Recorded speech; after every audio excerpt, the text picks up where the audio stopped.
मुझे थोड़ा सा डिस्टर्बेंस होगा क्लास में क्योंकि गला थोड़ा ज्यादा खराब है, बट आपके लिए फिर भी कोशिश करते हैं। चलो, तो आज हम पढ़ने वाले हैं लाइट का टॉपिक, रिफ्रैक्शन थ्रू प्रिज्म।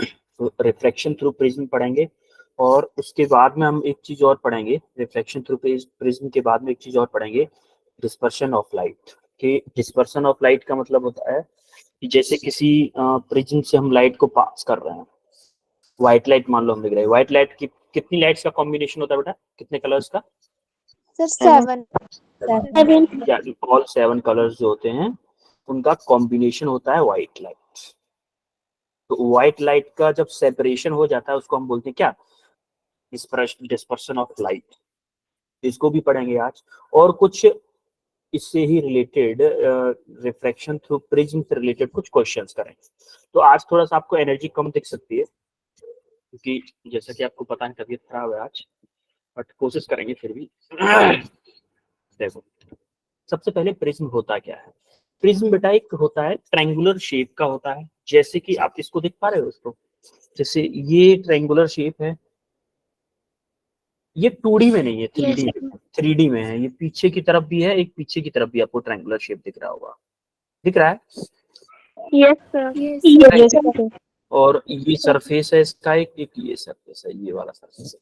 तो ये 3D में होता है, 2D में नहीं होता। जैसे कि आप मान सकते हो कि ऐसे दो सरफेसेस, नीचे एक सरफेस होगा, एक सामने होगा, एक पीछे होगा। तो इस टाइप के शेप को हम बोलते हैं क्या, प्रिज्म बोलते हैं। अगर इसमें मान लो यहाँ से व्हाइट लाइट गई, इस फिनोमिना को हम पढ़ेंगे, इस फिनोमिना को हम पढ़ेंगे कि लाइट इस सरफेस से जा रही है, अगर इस सरफेस से निकल रही है तो इस वाले एंगल को हम बोलेंगे क्या, एंगल ऑफ प्रिज्म। अब भी मैं आगे बताऊंगा, इससे अगली स्लाइड में यही बताऊंगा। लेकिन उससे देखो, जैसे ये लाइट जा रही है, लाइट यहाँ पे क्या है, मान लो एयर है, एयर है, तो कौन सा मीडियम होगा, रेयर या डेंसर? रेयर मीडियम होगा। ये क्या होगा, डेंसर में जब हमारी लाइट रेयर मीडियम से डेंसर मीडियम में जाएगी, वही law of refraction he follow होगा। तो हमने क्या किया, सरफेस से परपेंडिकुलर गिरा है। ये क्या है हमारा, परपेंडिकुलर है।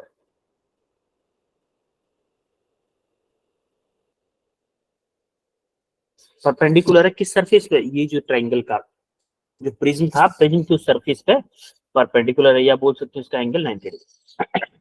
तो हमारा होता क्या है, जब हमारा रेयर मीडियम से डेंसर मीडियम में लाइट जाती है तो वो नॉर्मल की तरफ झुकती है, नॉर्मल से दूर जाती है, नॉर्मल की तरफ झुकती है। तो हम क्या, पहले एक्चुअल में जाना चाहती थी ऐसे, लेकिन गई थोड़ा सा झुक के। तो मान लो जो नॉर्मल से एंगल बनाया है इसने, R1 बनाया है, इसको हम angle of refraction first surface के लिए, इसको हम बोल रहे हैं फर्स्ट सरफेस, इसको हम बोलेंगे सेकंड सरफेस। फर्स्ट सरफेस के लिए रिफ्रैक्शन का एंगल जो है वो R1 है। माना इस सरफेस पे फिर से गिरी है, दूसरे सरफेस पे भी जाके गिरेगी ना फिर लाइट, जस्ट ऐसे यहाँ से निकली इस वाले सरफेस पे गिरी, इस वाले सरफेस पे भी हमने क्या गिराया, परपेंडिकुलर। ये भी आपका परपेंडिकुलर है, perpendicular on this two surface, perpendicular on two surface से। मान लो ये वाला एंगल है आपका R2, तो ये इसके लिए इंसिडेंट एंगल हो जाएगा R2। भाई इस सरफेस के लिए तो इंसिडेंट एंगल होगा ना R2, बोलो भाई। इस सरफेस के लिए R1 आपका रिफ्रैक्शन एंगल था, लेकिन R2 इस सरफेस के लिए क्या, इंसिडेंट एंगल होगा। तो इंसिडेंट एंगल, अब लाइट कहाँ से जा रही है, डेंसर से किसमें जा रही है, रेयर में। तो ये नॉर्मल से दूर भागेगी, पास जाएगी,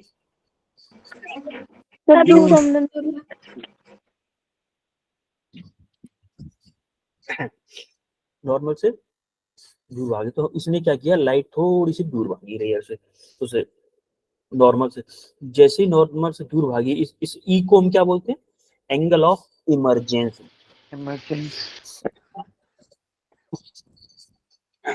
तो आई को हम बोलते हैं एंगल ऑफ इंसिडेंस, और ई को बोलते हैं हम एंगल ऑफ इमरजेंस, जो कि ई है ना यहाँ पे। आई जो है इसको एंगल ऑफ इंसिडेंट, ई को हम बोलते हैं एंगल ऑफ इमरजेंस। जो आपके R1 एंड R2 हैं, इसको बोलते हैं refracting angle inside the prism. Prism के इनसाइड में रिफ्रैक्टिंग एंगल्स बोलते हैं इनको R1 और R2। या और ए को क्या बोलते हैं, ये जो ए है ऊपर, ये ए है, इसको हम बोलते हैं apex angle of the prism, या बोलते हैं प्रिज्म एंगल, या रिफ्रैक्टिंग एंगल ऑफ प्रिज्म। इसके तीनों नाम हो सकते हैं। किसी क्वेश्चन में आपको एपेक्स एंगल ऑफ प्रिज्म बोल दे, किसी में प्रिज्म एंगल बोल दे, या फिर रिफ्रैक्टिंग एंगल ऑफ प्रिज्म बोल दे, तीनों का मतलब है आपका ए एंगल है। समझ में आया? Yes Yes, sir. Yes sir ठीक है, आगे बढ़े। Yes. यस ओके, अब हम आते हैं कि प्रिज्म की जो कैलकुलेशन हम करेंगे, तो एंगल ऑफ प्रिज्म हम कौन सा लें। देखो, आपकी अगर रे जिधर से जा रही है, उसके जिस साइड में दो एंगल हैं वो वाली साइड छोड़ देनी है, जिस साइड में अकेला एंगल बच रहा है ना, उस वो वाला एंगल होगा आपका क्या, एंगल ऑफ प्रिज्म होगा। जैसे फॉर एग्जांपल ये वाली रे जा रही है, यहाँ से यहाँ पे गई, यहाँ पे गई, यहाँ से वापस आ जाए, बाहर निकल गई। तो देखो इस साइड में क्या, इसके एक एंगल टॉप में है, दो एंगल बॉटम में है। इस वाली रे को भूल जाओ अभी, मान लो फर्स्ट रे की बात कर रहा हूं मैं, तो ये रे नहीं है, तो क्या दो एंगल नीचे है, एक एंगल ऊपर है कि नहीं है? Yes, sir. हमारा ए कौन सा माना जाएगा, ये माना जाएगा। सिमिलरली अगर आपकी रे इस सरफेस से एंटर कर रही है और ऐसे जा रही है, इस सरफेस से बाहर निकल, तो आप देखोगे इस साइड में इसके दो एंगल है, तो इस ये वाला 70 अकेला है इस साइड, है कि नहीं है? Yes sir Yes, sir. तो हमारा ये वाला 2 के लिए ए एंगल जो होगा वो ये वाला होगा। सिमिलरली अगर हमारी रे, मान लो, हाँ, थोड़ा और कलर लेते हैं, मान लो हमारी रे ऐसे जाके कुछ ऐसे मुड़ जाती, मान लो ऐसे गई है, तो हमारा एंगल ऑफ प्रिज्म को कौन सा होता बताओ? 50 50 डिग्री degree. तो हमारा कौन सा होता, ये वाला एंगल होता हमारा एंगल ऑफ प्रिज्म। ये समझ में आ गया सबको, एंगल ऑफ प्रिज्म कैसे पता Yes. करते हैं? Yes, sir. Without- yes sir okay, अब हम आते हैं mainly refraction of light through prism. Light का रिफ्रैक्शन प्रिज्म के अंदर कैसे होता है? देखो मान लो ये प्रिज्म है आपका, उसका रिफ्रैक्टिंग इंडेक्स है म्यू, ए आपका एंगल है, तो हमारी लाइट आई, लाइट हमारी आई, यहाँ पे आई, यहाँ पे हमने नॉर्मल गिराया, ये क्या है आपके N1 N2 क्या है, normal on A B surface and B C surface. तो ये वाला एंगल क्या होगा बोलो? I. So 90 degree. 90 डिग्री। भाई परपेंडिकुलर है ना बेटा, तो ये वाला एंगल 90 डिग्री होगा, ये वाला एंगल भी आपका 90 डिग्री होगा। ठीक है, तो जैसे ही हमने ये देखा, तो हमने, आप अच्छा एक बात बताओ, रे इधर जाना चाह रही थी लेकिन जा रही है थोड़ा सा नॉर्मल से दूर क्यों जाएगी? क्योंकि आपकी रेयर मीडियम से किस में जा रही है, डेंसर Denser. डेंसर मीडियम में, रेयर से डेंसर में जा रही है, इसलिए थोड़ा सा नॉर्मल की तरफ झुक गई। तो हमने देखा कि रे जब इस वाले सरफेस पे पहुंची, उससे नॉर्मल बनाया, तो ई क्या है हमारा, एंगल ऑफ इमरजेंसी। तो देखो यहाँ पे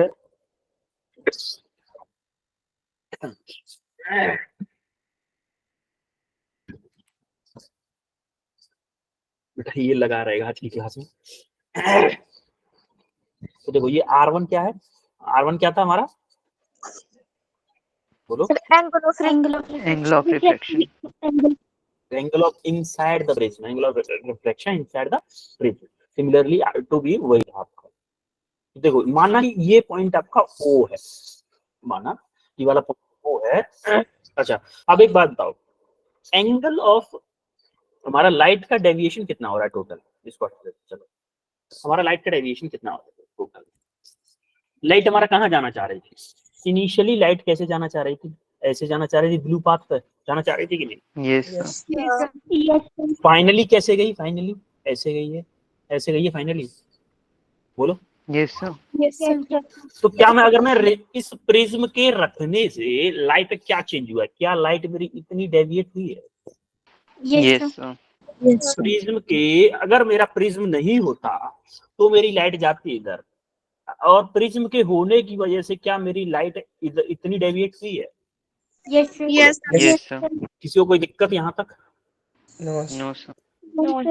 ओके, तो अब हम देखेंगे, देखो माना हमने क्या किया, इसको थोड़ा पीछे की तरफ बढ़ाया, इसको पॉइंट ले लिया डी, इसको ओ, इसको पी, इसको क्यू, इसको ए। अब जरा तो ध्यान से देखिएगा, अब हम देखने वाले हैं क्वाड्रिलेटरल, एक रेक्टेंगल देखने वाले हैं, A P O Q, A P O Q. देखो यहाँ पे बना देता हूँ, ए पी ओ और यहाँ पे क्यू, ये आपका एंगल है ए, दिख रहा है। ये एंगल क्या है बेटा, कोई बताएगा मुझे, ये वाले एंगल क्या है? प्लस 90 बेटा 90 डिग्री। क्यों याद है आपको? ये परपेंडिकुलर एंगल है, ये वाले एंगल है, ये वाले एंगल, भाई यही वाले एंगल तो है परपेंडिकुलर। Yes Yes, sir. एक मिनट द्वारा पीछे लेके दिखाता हूँ आपको। देखो जब हमने इन दोनों पे परपेंडिकुलर गिराया था, ए पी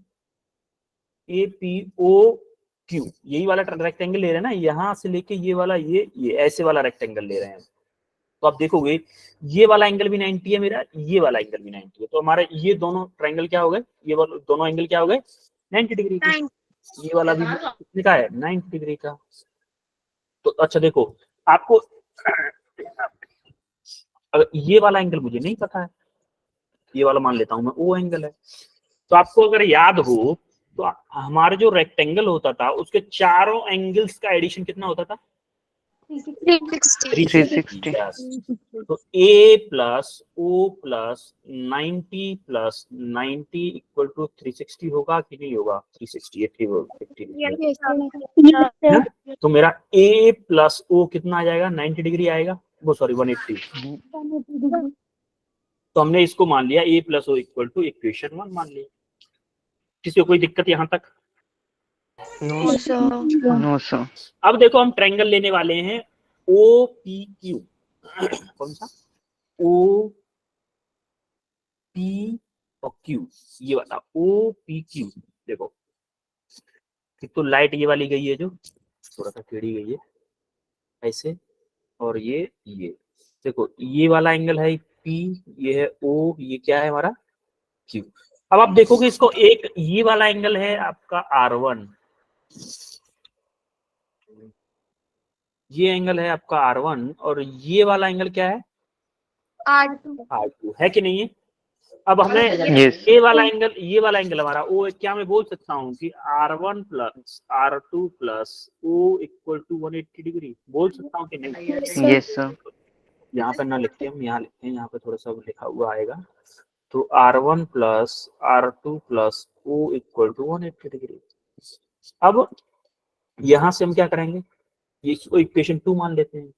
इक्वेशन 2 हमने जैसे ही माना, अब ट्रायंगल ले लो जरा, डी पी क्यू। यहाँ से देखो डी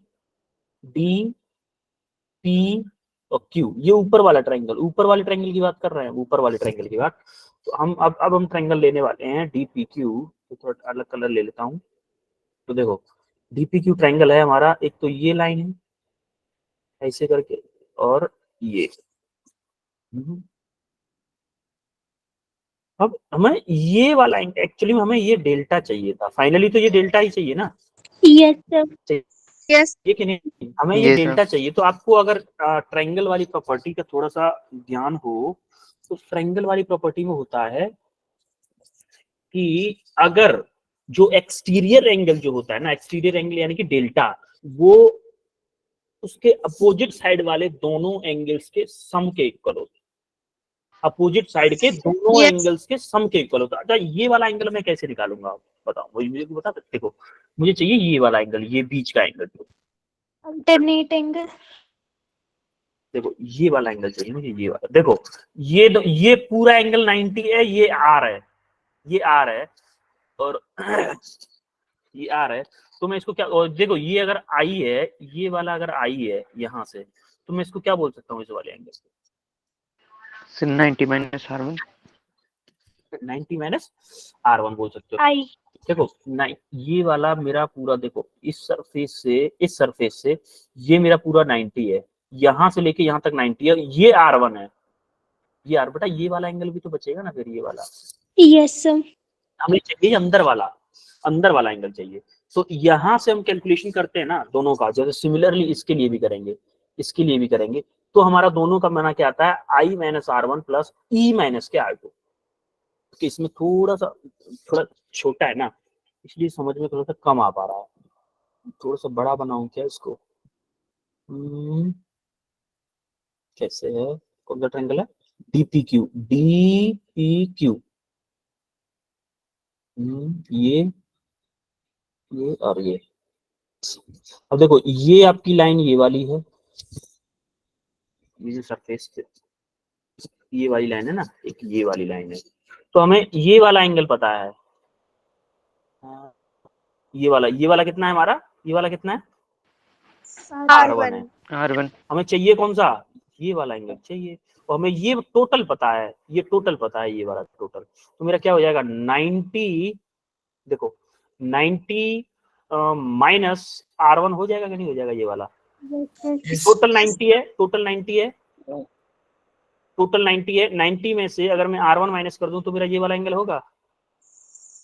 Yes, sir. अच्छा ये आई से भी कुछ रिलेट होगा इसका, yes I आई के से भी इक्वल कुछ होगा। रिलेट है, आई के इक्वल होगा। तो हम इसकी जगह क्या पुट करेंगे, आई माइनस के R1, आई माइनस के R1 प्लस ई माइनस के R2। सिमिलरली हम उस वाले एंगल के लिए भी ट्राई कर लेंगे। तो हमें यहाँ से फाइनली हमें क्या मिलने वाला, हमें जो डेल्टा है ना, हम निकालने की कोशिश कर रहे हैं यहाँ पर डेल्टा का एक्सप्रेशन। डेल्टा का अगर हम एक्सप्रेशन निकाल लें ए के टर्म में, ए के टर्म में, तो हमारा काफी सारी चीजें आसान हो जाएगी। ये हर बार ये डेल डायग्राम नहीं बनाना पड़ेगा, हमारी ये कोशिश है। अब देखो हमारे पास 3 इक्वेशन आ गए, एक आई A plus O equal to 180, R1 plus R2 plus O equal to 180, एक आई हमारी delta equal to I plus E minus R1 plus R2। तो अब हम देखते हैं इक्वेशन 1 एंड 2 से। देखो 1 एंड 2 से दोनों साइड 180 180 है, बोलो। Yes, sir. Yes, sir. अगर राइट साइड इक्वल है तो लेफ्ट साइड भी इक्वल होगी। yes sir A plus O equal to R1 plus R2 plus O के इक्वल होनी चाहिए, नहीं होनी चाहिए? देखो A plus O from 1 and 2, A plus O equal to होना चाहिए R1 plus R2 plus O के। तो आप देखोगे O से O कैंसिल हो जाएगा, तो मेरा ए क्या आ जाएगा, R1 प्लस R2 आ जाएगा कि नहीं आ जाएगा? यहाँ तक किसी को दिक्कत? ए मेरा R1 No, plus sir. R2 आ जाएगा, आएगा? Yes, sir. Yes, Yes, yes, sir. sir. ठीक है, ये मेरा R1 प्लस R2 आ गया। अब इसको हम क्या करना है, इक्वेशन 3 में पुट कर दो बस। इस R1 प्लस R2 की जगह ए पुट कर दो, हमारा फॉर्मूला बन के तैयार हो जाएगा। ये हमारा फाइनल फॉर्मूला आ गया डेल्टा का, कि जो लाइट आप डाल रहे हो वो कितना डेविएट होगी, आई प्लस ई माइनस के ए, या फिर इसको रीअरेंज कर दिया है, ए को उधर भेज दिया, तो delta plus A equal to I plus E कर दिया। यहां तक क्लियर है सबको?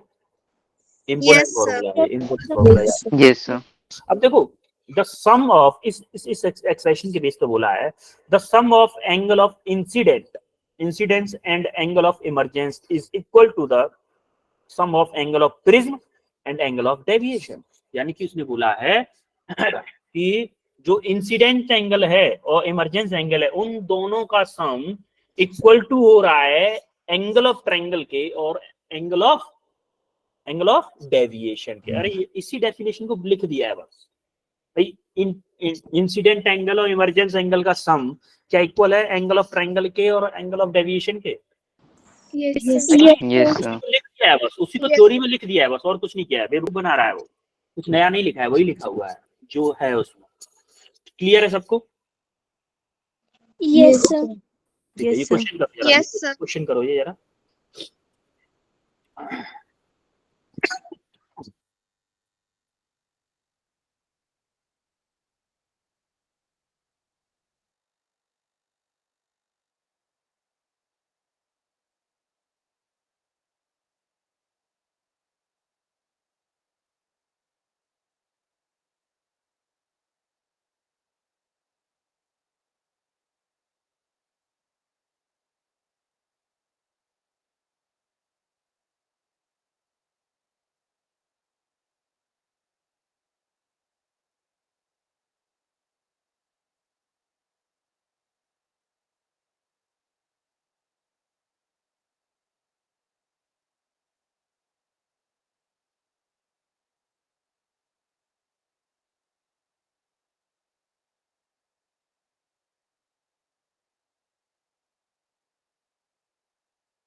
सर एंगल ऑफ इमरजेंस कैसे निकालेंगे?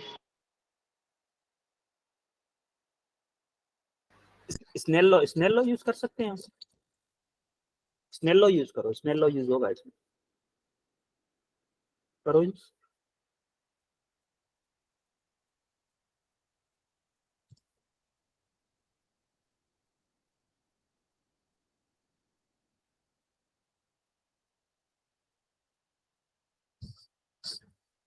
दो बार स्नेल लॉ यूज होगा इसमें, दो बार।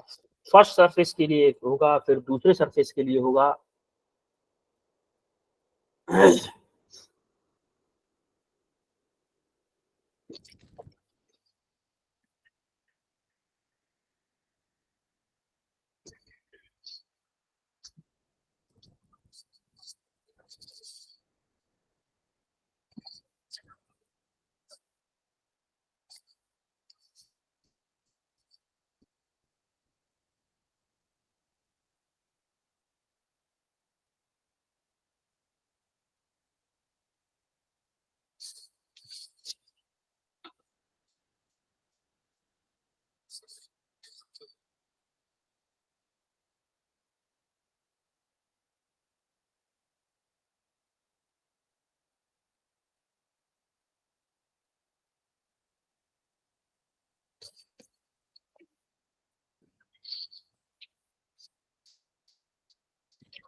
हो रहा है क्वेश्चन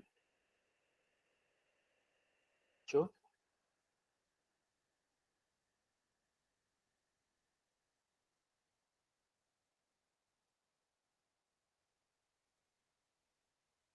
हो रहा है कि नहीं, फिर मैं करवाऊं, बताओ। टाइम क्यों जाया करें फालतू बच्चों।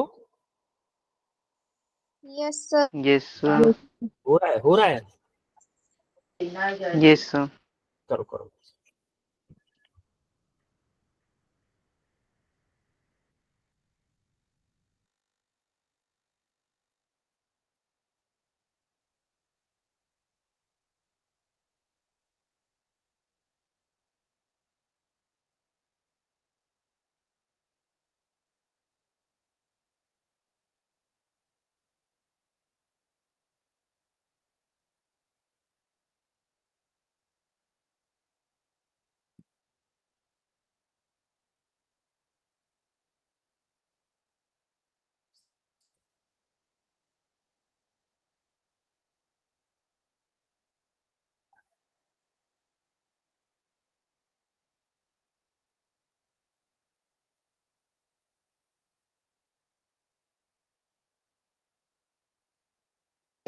सर आप करा दो। ठीक है जी। देखो, मान लो कि ये आपका ट्रायंगल है, ठीक है, थोड़ा सा बड़ा बना लेते हैं जिससे कि इसमें कुछ एंगल वगैरह समझ में आए। ठीक है, यहाँ से रे गई, यहाँ से रे गई ऐसे, इस पे नॉर्मल गिरा है। ये एंगल दे रखा है हमें कितना, 60 डिग्री। क्या ये मेरा आई एंगल होगा? होगा तो Yes, sir. Yes, sir. यहाँ से क्या होगा, ये किधर मुड़ेगा ये क्या है, Towards the Towards the normal. Rare है, टुवर्ड्स नॉर्मल, तो इधर इधर कुछ आएगा? Yes, sir. चलो इधर इतना नहीं आएगा, थोड़ा सा कम कर लेते हैं इसको, इतना कर लेते हैं। क्लियर है यहाँ तक? तो Yes, क्या sir. ये एंगल मेरा R1 होगा, और जैसे इस वाले पे नॉर्मल गिरा हो, ये वाला एंगल क्या होगा, R2 होगा कि नहीं होगा? Yes, sir. अब देखो Yes. यहाँ पे भी कुछ है, यहाँ पे भी एक मटेरियल लगा हुआ है, यहाँ पे भी एक मटेरियल है जिसका म्यू है √2, तो फिर भी ये तो डेंसर ही हुआ, क्योंकि Yes, इसका √3 है, इसका √2 है, इसके कंपैरिजन में तो ये रेयर ही होगा ना, होगा कि नहीं? Yes, sir. तो नॉर्मल से दूर भागेगी, पास जाएगी, रेयर में जाएगी तो Normal के पास. नॉर्मल के पास जाएगी, तो हमारी रे निकल गई कुछ ऐसे। तो हमारा ई जो एंगल हुआ, एंगल ऑफ इमरजेंस, हमारा ये हुआ, हमें ये पता चल जाता है, एंगल ऑफ इंसिडेंट हमें पता था, और ये हमारा 75 डिग्री हुआ। अब हम इसको निकालेंगे कैसे, देखो सबसे पहले क्या करेंगे, फर्स्ट मान लो इसको सरफेस 1 मान लेता हूं, इसको सरफेस 2 मान लेता हूं। For surface 1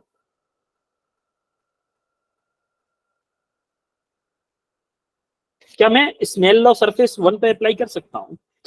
Yes, sir. Hello, μ1 sin 60 equal to μ2 sin R1 बोल सकता हूँ। अब भाई μ1 यहाँ पे एयर मान लो, इसको 1 मान लो, μ1 इसको μ2 मान लो इस टाइम पे, तो μ1 sin 60 μ2 R1, μ1 कितना है 1, sin 60 की वैल्यू क्या होती है बोलो? √3/2. √3/2 इक्वल टू μ2 हमें पता है √3 है ना, into Yes, sir. sin R1, √3 से √3 कट गया, तो मेरा sin R1 कितना आ रहा है बोलो? 30 degree. 30 degree. sin R1 आ रहा है मेरा 1/2 को मैं sin 30 लिख सकता हूँ, तो मेरा R1 कितना आ गया 30. यहाँ तक क्लियर है सबको? Yes, sir. Yeah. Yes, तो हमने पढ़ा था, नाउ वी नो दैट कि A इक्वल टू क्या था मेरा, R1 प्लस R2 था कि नहीं था, बोलो था कि नहीं था? Yes, sir. Yes, sir. A क्या है मेरा 75, R1 क्या है मेरा 30, R2 निकाल सकता हूँ यहाँ से, Yes, sir. R2 क्या आएगा बोलो 45, 45. ये Yes. मेरा R2 आ गया, ये मेरा R2 आ गया। अब मुझे क्या चाहिए भाई, मुझे फाइनल क्या चाहिए, E की वैल्यू चाहिए। फॉर सरफेस 2 के लिए देख लो, फॉर सरफेस 2 के लिए मैं स्नेल लॉ अप्लाई कर, अब इसको क्या बोलूंगा, μ1 बोल देता हूँ, इसको बोल देता हूँ म्यू डेंसर बोल देता हूँ, चलो mu denser sine R2 equal to mu rare sine E बोल सकता हूँ कि नहीं, कोई दिक्कत किसी को? म्यू डी कितना है मेरा √3 है भाई, साइन R2 मैंने निकाल चुका है, साइन 45 है R2, μ2 कितना है मेरा √2 है, और साइन E मुझे चाहिए। अब देखो ये √3, ये साइन 45, √3 इंटू इसकी वैल्यू क्या होगी 1/2 equal to √2 into sine E। तो हमारा यहाँ पे देखोगे ये 2 अंदर पहुंचेगा, तो साइन E इक्वल टू आ जाएगा √3/2। अरे √2 से √2 मल्टीप्लाई करोगे तो √3/2 होगा ना, तो Yes. √3/2 किसकी वैल्यू होती है, 60 की वैल्यू होती है कि नहीं होती है, तो E की वैल्यू Yes. कितना आ गई 60 डिग्री आ गई, एंगल ऑफ इमरजेंस हमारा आ गया 60 डिग्री। अब हमें चाहिए क्या, डेल्टा चाहिए। Angle of deviation. डेल्टा का फॉर्मूला क्या होता है बोलो, R1 I plus E is equal to A plus R2, delta. या फिर वो बोल सकते हो R1 प्लस R2 माइनस के A, ये भी तो बोल सकते हो, Yes. बोल सकते हो ना। ना अब देखो R1 प्लस R2, R1 कितना है मेरा 30, R2 क्या है 45 माइनस 60 कितना आ रहा है। अच्छा एक बात बताओ, R1 प्लस R2, ठीक है, R1 हमारा 30 पर 30 आया था, R2 हमारा कितना आया, R2 आया था 45, ठीक है, और A कितना आया, A Sir, 75. 75 है ना, हम 60 क्यों लिख रहे थे, वही मैं कह रहा हूँ 60 क्यों लिख रहे हैं, 75 है। ई का क्या यूज हुआ फिर इसमें? R1 प्लस R2, ई क्यों निकाला हमने? ई का फॉर्मूला ई इसमें है तो आई प्लस ई है, मैं R1 प्लस R2 बोल रहा हूँ, आई प्लस ई है सर वही बोला था ना। हाँ, आई प्लस ई, मिस्टेक हो गया, आई प्लस वही मैं कह रहा हूँ, R1 प्लस R2 क्यों निकाला है फिर? आई प्लस ई है, आई कितना है हमारा? आई इनिशियली आई क्या था? 60 था ना, 60 डिग्री। और ई क्या हमारा? 60, ई भी 60 है, आई भी 60 है, और माइनस से 75, आंसर क्या आएगा देखो? 60 60 120, 120 में से 75 जाएगा कितना आएगा? 45। Yes, sir. This is the correct Yes, answer, sir. This is the correct answer. समझ में आया सबको? Yes, sir. हैं? 2 बार हमने स्नेल लॉ अप्लाई किया। हाँ, कोई कुछ पूछना चाह रहा है क्या? आगे बढ़े? Yes. Yes Yes, sir. Okay, अब हम देखेंगे, ये प्रैक्टिकल रिजल्ट है, इतना याद रखिएगा, क्योंकि अगर आप फॉर्मूले से जाओगे ना, फॉर्मूले पे जाओगे, हमारा डेल्टा होता है आई प्लस ई माइनस के ए को अगर हम बढ़ाते हैं तो मेरा क्या डेल्टा कम होना चाहिए? Yes, sir. तो ये जो भी रिजल्ट होगा फॉर्मूले पे बेस नहीं होगा, ये प्रैक्टिकल रिजल्ट, ठीक है। तो हमारा क्या होता है, जो एंगल ऑफ इंसिडेंस होता है वो डिपेंड करता है किस पे? जो हमारा मैक्सिमम डेविएशन, वेरिएशन जो होता है ना, मैक्सिमम डेविएशन एक एंगल पे सबसे कम हो जाता है। जो डेविएशन होना होता है लाइट में, कितना डेविएट हो रही है, जैसे लाइट कोई गई किसी उसकी प्रिज्म के अंदर गई, मान लो प्रिज्म बना लें, किसी प्रिज्म के अंदर गई, मिनिमम से मिनिमम कितना डेविएट होगी? ये सिर्फ एक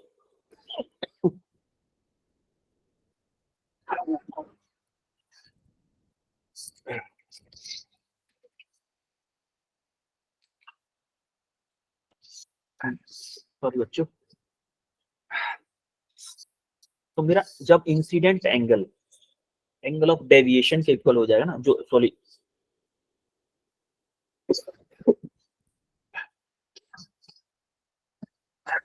जब मेरा इंसिडेंट एंगल इमरजेंस एंगल के इक्वल हो जाएगा, तब मेरा मिनिमम डेविएशन होगा। ये हमने प्रैक्टिकली देखा था। प्रैक्टिकली ये रिजल्ट मैंने पहले ही बोला, ये रिजल्ट प्रैक्टिकली है, पूरा प्रैक्टिकली 100% प्रैक्टिकल एक्सपेरिमेंटल रिजल्ट है। तो after the minimum deviation angle of deviation increases. तो हमने देखा था कि जैसे जैसे हम एंगल ऑफ इंसिडेंट को कम करते जा रहे हैं, यानी कि जो नॉर्मल से जो एंगल है हमारा ये वाला, जैसे जैसे हम कम करते जा रहे हैं, कम करते जा रहे हैं, कम करते जा रहे हैं, एक एंगल की ऐसी वैल्यू आ रही है जो कि रिफ्लेक्ट होने के बाद एंगल ऑफ इमरजेंस और एंगल ऑफ इंसिडेंट दोनों की इक्वल है, जिस पे हमारा जो एंगल ऑफ डेविएशन है मिनिमम आ सकता है। उसके अलावा पहले तो एंगल ऑफ डेविएशन कम होता है एक वैल्यू तक, उसके बाद फिर से बढ़ने लग जाता है, उसके बाद फिर से वैल्यू बढ़ने लग जाती है, और ये प्रैक्टिकल रिजल्ट था। तो इसके बेस पे हमने क्या बनाया, इसी के बेस पे हम देखेंगे क्या देखेंगे। इसके बेस पे हमने जो फॉर्मूला था हमारा ए का, जो फॉर्मूला था R1 प्लस R2, जो हमारा R1 प्लस R2 था, जब हमारा एंगल ऑफ इंसिडेंट और एंगल ऑफ इमरजेंसी इक्वल हो जाता तो हम बोलते थे R1 प्लस जो R1 R2 है ना, वो भी हमारे दोनों इक्वल हो जाएंगे। जो इंटीरियर एंगल थे रिफ्लेक्शन वाले, वो भी हमारे इक्वल हो गए। तो हमने ए को क्या किया, R1 प्लस R2 किया, तो ए इक्वल टू हमारा हो गया 2R, और R क्या था हमारा, A बाई 2 हो गया।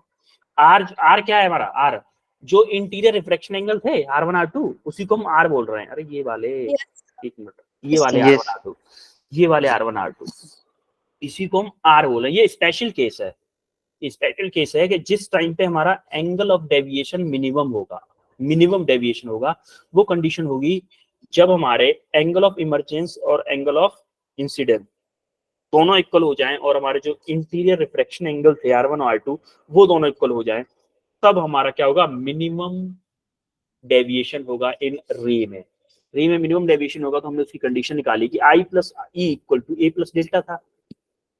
ए की जगह पे क्या था हमारा, ए की जगह पे क्या लिख सकते हैं हम, Sir, R1 plus R2. अरे R1 प्लस R2 तो हमने देख लिया था ना। आई को I प्लस ई को देखो, हमारा आई क्या ई के इक्वल हो गया था, angle of incident equal to angle of emergence Yes, sir. For minimum deviation. तो आई की जगह पे ई लिख दें या ई की जगह पे आई लिखें, तो हमने क्या किया, ई की जगह पे आई लिख दिया, तो 2i equal to A plus delta M हो गया। देखो ए को भी हम कुछ लिख सकते थे वैसे तो, पर हमने ए के टर्म में ही लिखा, I equal to A plus delta M divided by 2। ये फॉर्मूला हमें कब कब अप्लाई करना है, for minimum deviation, only for minimum deviation. और इसकी स्पेशल केस होता है, कंडीशन होती है कि angle of incidence should be equal to angle of emergence. Clear है? Yes, sir. और ये प्रैक्टिकल केस होता है, ठीक है। तो इसको हटाना पड़ेगा यहाँ से।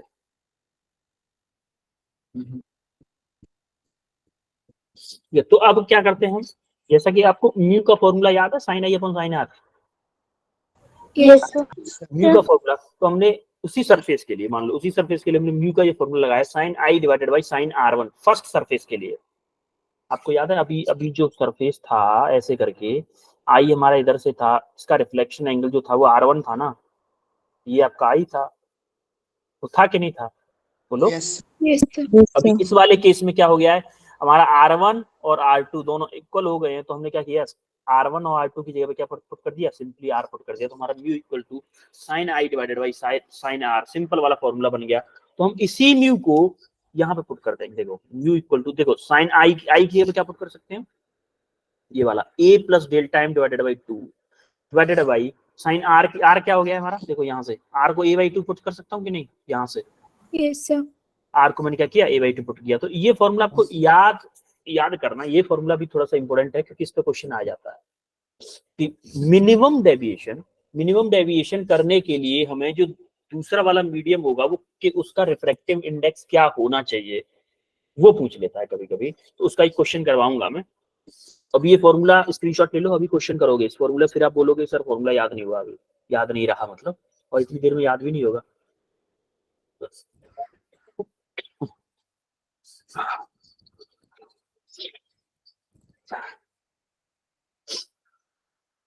आगे बढ़े बेटा। Yes, yes. Yes. Yes, sir. ज्यादा तो देखता हूं। एक क्वेश्चन करो जरा।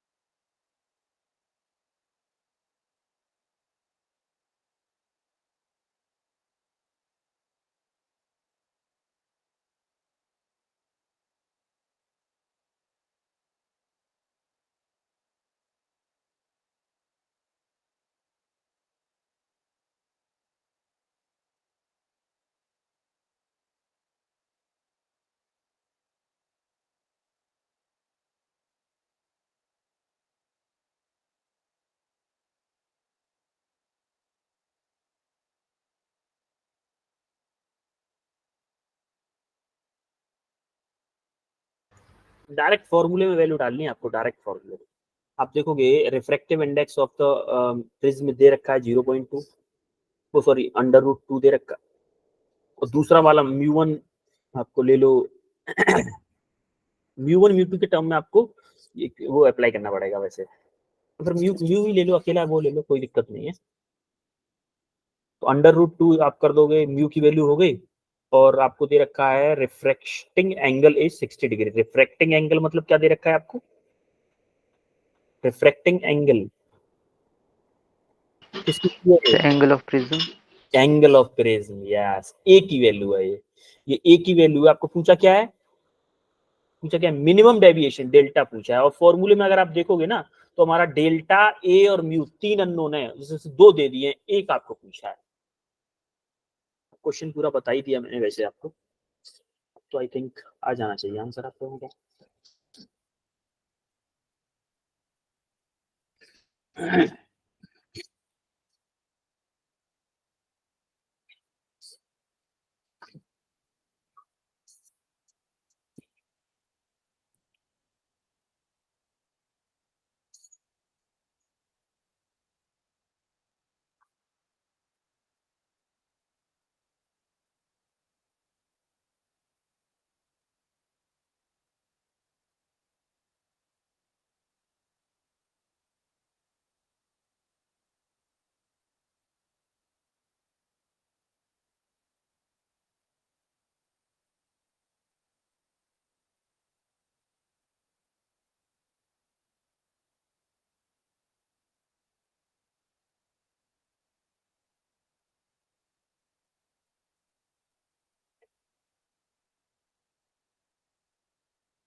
बेटा हो रहा है किसी का?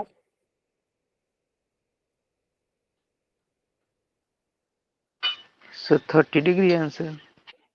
करेक्ट है, 30 डिग्री आंसर आया बिल्कुल। और किसी का आया?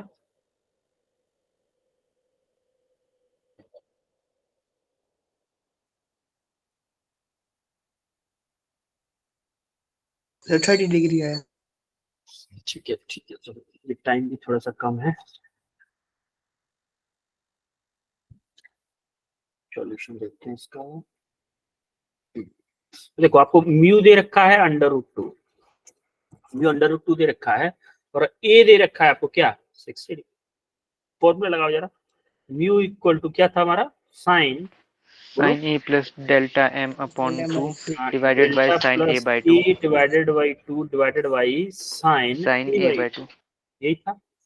अब देखो यहाँ साइन डेल्टा आपको निकालना है, प्लस ए आपका 60 है, divided by 2 divided by sign 60 divided by 2 होगा। Yes Yes. Yes, sir. तो इसकी जगह पे √2 लिख दें, √2 इक्वल टू, अच्छा एक काम करते हैं ना, √2 मल्टीप्लाई बाई साइन 30, साइन 30 की वैल्यू लिख दूं डायरेक्ट, चलो रहने दो, उड़ जाओगे कुछ लोग, डेल्टा प्लस 60 डिवाइडेड बाई 2। अब देखो साइन 30 की वैल्यू क्या होगी बोलो, 1 by 2. √3 इंटू क्या होगी साइन 30 की वैल्यू 1 by 2. 1/2. 1/2 1/2 होगी। और इधर देखो sine delta plus 60 divided by 2, देखो यहाँ पर √3/2 वैल्यू बन जाएगी, तो क्या मैं इसको साइन 60 लिख सकता हूँ बोलो, Yes, sir. सकता हूँ कि नहीं, अरे बोलो। Yes, sir. Yes, sir. क्या बनेगी यहाँ से 1/2, ठीक है, √3/2 बन जाएगी, तो इसको साइन 60 लिखूंगा, तो इधर क्या आएगा,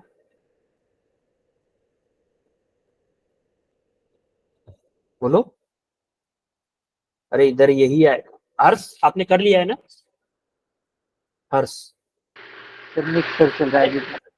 अरे एक चीज बताओ, यहाँ पे √2 था, यहाँ √3 कैसे लिख दिया हमने, Sir, √2 होगा।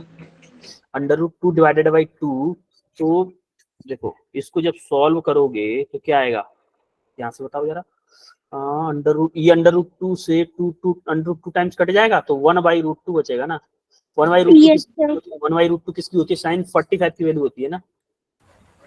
अरे Yes, हमने Yes, यहाँ sir. √2 लिखा था, उसको गलती से √3 लिख दिया था यहाँ पर, तो हमारा क्या हो जाएगा, डेल्टा प्लस 60 डिवाइडेड बाई 2, तो साइन से साइन कैंसिल हो जाएगा, तो हमारा क्या आएगा, देखो delta plus 60 divided by 2 equal to 45, तो 45 में इसको मल्टीप्लाई करो 90, बोलो, अरे 2 का Yes, मल्टीप्लाई sir. करो 90, Yes. Delta plus 60 equal to 90, तो डेल्टा इक्वल टू क्या आएगा, 90 माइनस के 60, क्या 30 90 आएगा, minus. Yes Yes, sir. Clear है सबको। Yes, sir. ओके, अब हम आते हैं डिस्पर्सन ऑफ लाइट पर। डिस्पर्सन ऑफ लाइट क्या होती है, डिस्पर्सन ऑफ लाइट होती है हमेशा कि लाइट प्रिज्म में जाने के बाद कौन कितना बेंड होगी, ये डिपेंड करेगा किस पे, वेवलेंथ ऑफ द लाइट। और एक चीज और, जो म्यू होता है, म्यू जो होता है वो अगर वैक्यूम के लिए है तो सब लाइट्स के लिए सेम है, लेकिन अगर वो किसी अदर मीडियम में म्यू क्या डिफरेंट बिहेव करता है डिफरेंट वेवलेंथ्स के लिए। इसीलिए आप देखोगे कि जैसे जैसे आप अच्छा वायलेट की वेवलेंथ ज्यादा होती है कम होती है, कम कम होती ज्यादा है। जैसे बेटा कम होती है, जैसे जैसे वायलेट से आप रेड की तरफ जाते जाओगे वेवलेंथ बढ़ती जाएगी, और जो आपका refractive index of Frequency. That medium जो होता है वो आपका क्या होता जाएगा, कम होता जाएगा। कम। समझ में आ रही बात? तो जैसे जिसकी वेवलेंथ जितनी ज्यादा होगी वो उतना ही कम डेविएट होगा। उल्टा होता है, जिसकी वेवलेंथ जितनी ज्यादा होगी वो उतना ही कम डेविएट होगा। इसका एक कॉचीज इक्वेशन होती है जिसमें बोलता है ए प्लस बी की B upon lambda square plus C upon lambda की पावर 4। ये आपका सिर्फ ये समझाने के लिए है कि जो लेमडा होता है उसके डायरेक्टली प्रोपोर्शनल होता है। जो आपका म्यू जो होता है वो लेमडा के इनवर्सली प्रोपोर्शनल होता है, कि अगर लेमडा बढ़ रहा है तो म्यू कम हो जाएगा। ये म्यू क्या क्या बिहेव करता है, म्यू जो होता है ना, वैसे अभी तक हमने क्या पढ़ा था कि म्यू किसी भी लाइट के लिए सेम होता है, लेकिन एक्चुअल में ऐसा नहीं होता। म्यू भी डिफरेंट वेवलेंथ की लाइट के लिए डिफरेंट बिहेव करता है। डिफरेंट लाइट्स के लिए डिफरेंट बिहेव करता है, कि जैसे जैसे आप वेवलेंथ को कम करते जाते हो, बढ़ाते जाते हो, सॉरी, जैसे जैसे वेवलेंथ को बढ़ाते जाते हो, वायलेट से आप रेड की तरफ जाओगे, म्यू आपका कम होता जाएगा। तो क्या मैं बोल सकता हूं कि mu for red is less than mu for violet? होता है कि नहीं होता है भाई? यस या फिर मैं बोलूं lambda for red is greater than lambda for violet? Yes अच्छा, रेड और वायलेट के बीच में ही क्यों कंपेयर कर रहे हैं? क्योंकि इन्हीं दोनों में सबसे ज्यादा डिफरेंस है ना। विविग्योर में जो हम लाइट को देख पाते हैं उसमें सिर्फ इन्हीं दोनों में ज्यादा डिफरेंस है। तो इन दोनों में अगर डिफरेंस कर लिए तो बाद बाकी सब बीच में आ जाएंगे कि नहीं आ जाएंगे? जैसे इंडिगो, वायलेट और ग्रीन, येलो, ऑरेंज, सब लोग बीच में आ जाएंगे। Indigo blue, green, yellow, orange सब बीच में आ जाएंगे। वायलेट और ऑरेंज में सबसे ज्यादा डिफरेंस होगा। तो यहां तक क्लियर हुआ? जो जिसकी वेवलेंथ ज्यादा होगी क्या वो उतना ही कम डेविएट होगा? यस। यस कि नहीं? ठीक है। तो अब हम देखते हैं कि डिस्पर्सन ऑफ व्हाइट लाइट कैसे होता है। व्हाइट लाइट में जैसा कि मैंने स्टार्टिंग में ही पूछा था, सबका कॉम्बिनेशन होता है व्हाइट लाइट में, होता है कि नहीं? यस। सभी कलर्स का कॉम्बिनेशन होता है ना व्हाइट लाइट में।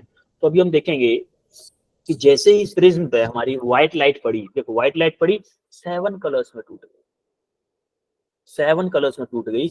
अब ये रेड ही ऊपर क्यों आया है? कोई बताएगा मुझे रेड ही ऊपर क्यों आया है? बोलो। सर, क्योंकि इसकी वेवलेंथ बहुत ज्यादा है और इसकी देखो, डेविएशन। हाँ, ये रेयर मीडियम है, ये आपका डेंसर मीडियम।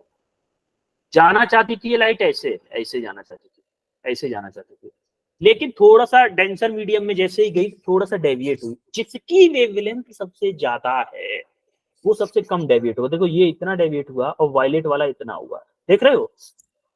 Yes sir. जिस और बाकी सब बीच में हुए, इन बिटवीन हुए हैं। तो जिसकी वेवलेंथ जितनी ज्यादा है वो उतना ही कम डेविएट हुआ। तो समझ में आया रेड सबसे कम डेविएट क्यों हुआ है और वायलेट सबसे ज्यादा क्यों हुआ है? यस। ठीक है। तो जो रेड के लिए डेविएशन होता है उसको हम बोलते हैं डेल्टा आर, और वायलेट के लिए जो डेविएशन है उसको हम बोलेंगे क्या? Delta we. डेल्टा वी बोलेंगे। तो दोनों के बीच में कंपैरिजन हम कैसे करते हैं? मान लो वायलेट के लिए हम म्यू को लिख रहे हैं, तो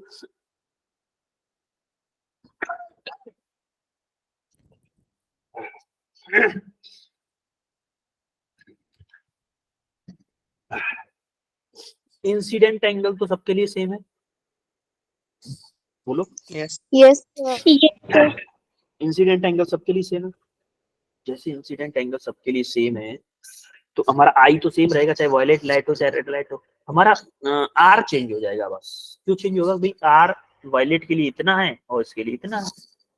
तो हमने म्यू भी लिखा for reflective index for violet light sine I divided by sine R. Similarly हमने लिखा किसके लिए? रेड लाइट के लिए sine I divided by sine R R, refraction angle for red light. अब हमने इन दोनों को जब कंपेयर किया तो हमने देखा कि म्यू वी जो है वो ग्रेटर देन है म्यू आर से। क्योंकि देखो साइन आर इसका डेविएशन कम हो रहा है, इसका डेविएशन अगर कम हो रहा है इसका अगर कम हो रहा है तो इसकी वैल्यू कम होगी कि नहीं होगी, बोलो। Yes. Yes, sir. इसकी वैल्यू अगर कम होगी, इसकी वैल्यू देखो रेड का डेविएशन कम हो रहा है तो इसकी वैल्यू कम होगी, तो हमने इन दोनों को कंपेयर कर दिया यहाँ पे, sine R is greater than sine V, mu V is greater than mu R. यहाँ तक क्लियर है सबको कि क्यों वायलेट लाइट ही सबसे नीचे रहती है, रेड लाइट सबसे ऊपर रहती है, क्यों आपका वेवलेंथ कैसे वेरिएट करती है, कैसे हम जो हमारा रिफ्रैक्टिव इंडेक्स है वो वेरी करता है डिफरेंट डिफरेंट वेवलेंथ्स के लिए। सब कुछ क्लियर है यहाँ तक सबको, बोलो। Yes, sir. Yes, sir. आगे बढ़े। Yes. ओके क्वेश्चन करो जरा।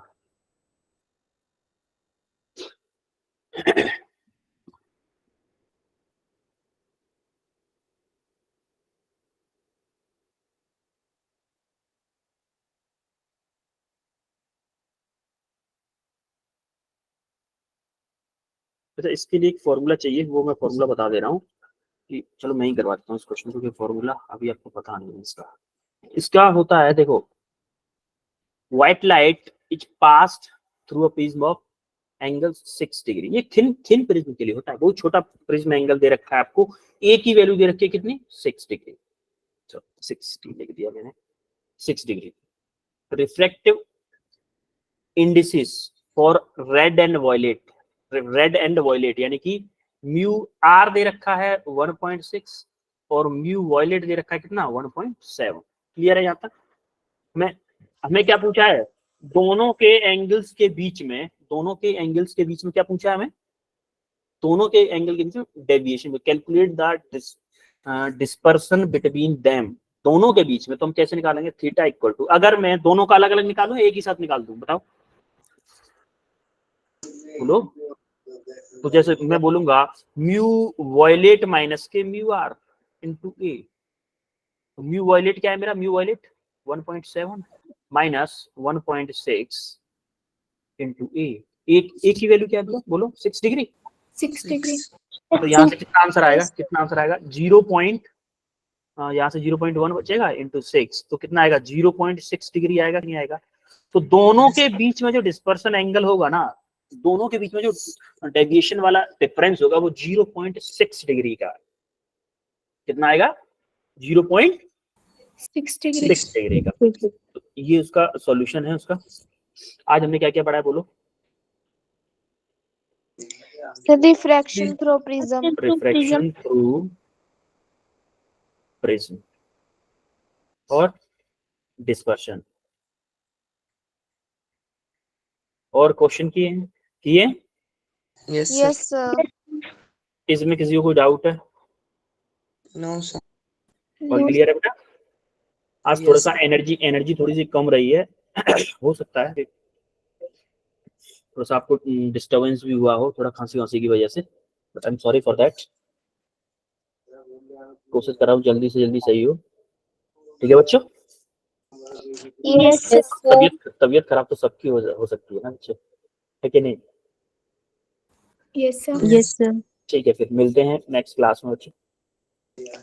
Thank you, sir. Thank you, sir. Good luck, sir. Welcome बच्चों, थैंक यू सो मच।